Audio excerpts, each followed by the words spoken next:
નસવાડી ટાઉનમાં ભૂંડોના વધતા ત્રાસથી ભયનો માહોલ।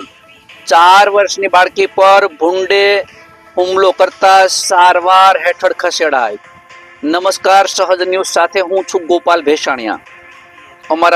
નસવાડીથી અમારા પ્રતિનિધિ શિલ્પા શાહ પાસેથી મળતી માહિતી મુજબ નસવાડી ટાઉન વિસ્તારમાં ભૂંડોની સંખ્યામાં સતત વધારો થતા નગરજનોમાં ભારે ભયનો માહોલ છવાયો છે।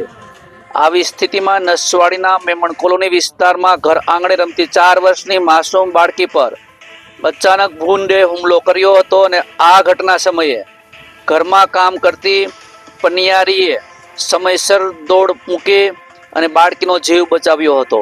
ભૂંડે બાળકીના શરીર પર 4 થી 5 બચકા ભર્યા હોવાના કારણે બાળકીને તત્કાલ સારવાર હેઠળ રાજપીપળા સિવિલ હોસ્પિટલ ખાતે ખસેડવામાં આવી હતી, જ્યાં હાલ તેની સારવાર ચાલી રહી છે। આ ઘટનાને પગલે મેમણ કોલોનીની સહિત સમગ્ર નસવાડી ટાઉનમાં રોષનો માહોલ છવાયો છે। ગ્રામજનો અને ખાસ કરીને મહિલાઓમાં ભારે આક્રોશ જોવા મળ્યો છે। ભૂંડ પાલકો તેમજ ગ્રામ પંચાયતના જવાબદાર સત્તાધીશો સામે લોકો રોષ વ્યક્ત કરી રહ્યા છે। નગર વિસ્તારમાં ભૂંડના ત્રાસને હદ પાર કરી છે। નાના બાળકોને ઘર આંગણે રમવા મુશ્કેલ બન્યું છે।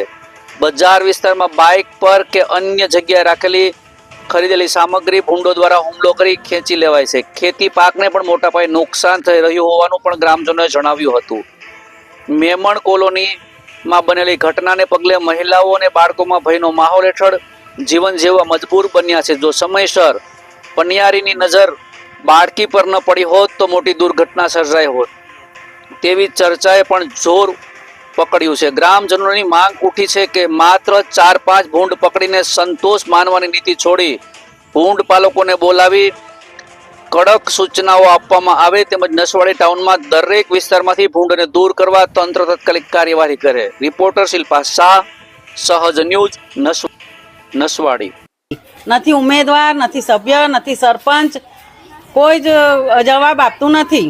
અમે અમારા બાળકોને પણ અહીંયા બહાર કાઢી શકતા નથી કે અમે પણ નીકળી શકતા નથી, તો શું અમારે આખો દિવસ ઘરમાં જ પુરાઈ રહેવાનું?